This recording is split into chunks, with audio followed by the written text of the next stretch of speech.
Today I thought we'd have a look at the Masterverse Classic He-Man figure from Mattel, and let me tell you, it's beautiful.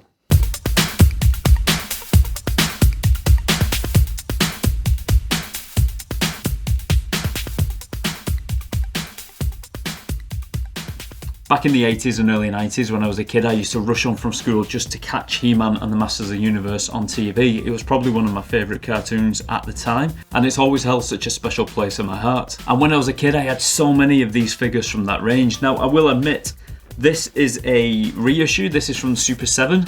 I think they brought this out a couple of years ago. I bought it from a Comic-Con in Birmingham, and it is quite accurately done to the original one, but it isn't the original.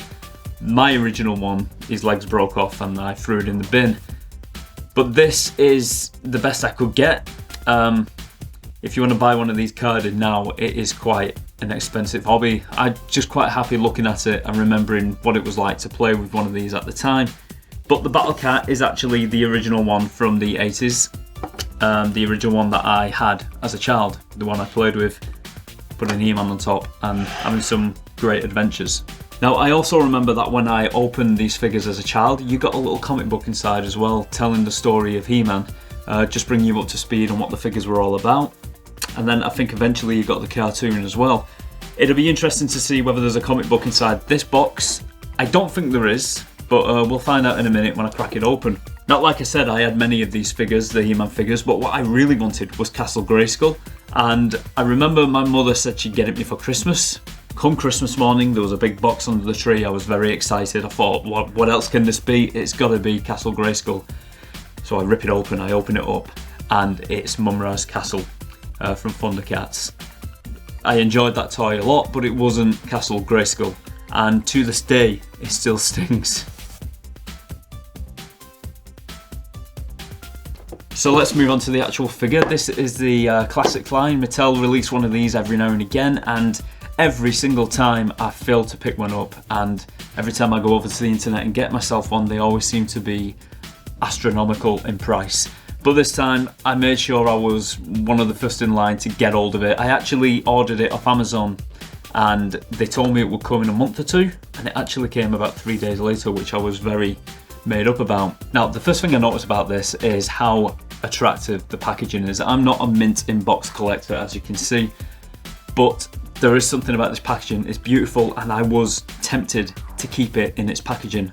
I won't be doing, I'll be cracking it open today, but it is very tempting. The artwork on this is beautiful. I'll show you a close-up of this in a moment. And I'm thinking of actually buying myself another one just so I can display this next to it, because the artwork, the box, everything about it, I just love. So before we go any further, let's bring that camera forward and crack this open. Okay, because I'm a complete idiot, when I recorded this part of the video, I actually forgot to plug my microphone into my camera and I didn't capture any of the audio, but obviously I can't open the figure again, so I'm going to just kind of walk you through what I was saying at the time. Now, as you can see, it's got the original Masters of the Universe logo from the 80s. It's got the 40-year anniversary sticker in the top left-hand corner, and this, like I said before, this box is just beautiful, and then on the top it's got the Masterverse logo. And it all looks very retro, all looks very 80s, and I absolutely love that about it. And then when we turn the box over to the back, we've actually got this beautiful piece of artwork. As you can see, he's holding his trusty axe, he's got his shield in his other hand, there's Battle Cat, Castle Grayskull in the top corner, and I didn't notice this the first time, but Skeletor is actually hiding there in the bottom right hand corner. And this piece of art is just amazing. It really does take me back to the original artwork on the original Masters of the Universe boxes.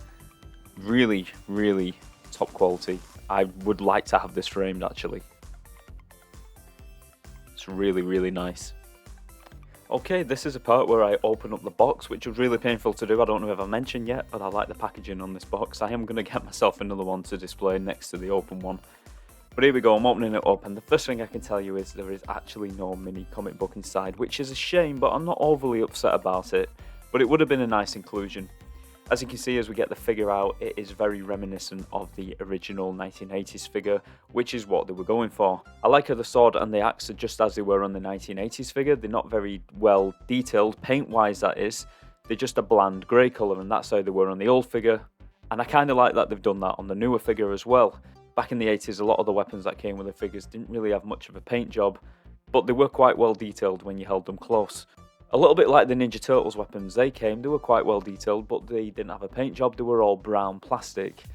Now, the first thing I noticed when I got this figure out of the box is the heft to it. It really does feel really good quality and well put together, and you can just feel by holding it that this figure isn't going to break on you. The joints are all really strong and stiff, but not stiff enough to actually break. It's really, really well articulated. It's got articulation in the legs, it's got the thigh pivot, it's got articulation in the ankles, it's got articulation in the wrists, the arms, it's got some kind of ab crunch as well, and the neck is really well articulated. And like I said, it just feels like quality. You just know that this figure has been made with some real love and attention. As I said before, this figure is beautiful. It's really well detailed, but at the same time keeping that classic style. The face is very, very reminiscent of the original He-Man figure, and when I first saw it in the box, I didn't like it, but for some reason out of the box, I'm liking it a whole lot more.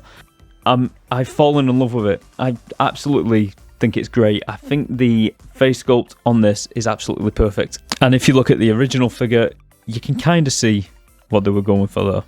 And here we have him from the back, and like I said before, he's just perfect. Everything about this figure is so good. I am so glad I've actually got him in my collection at last.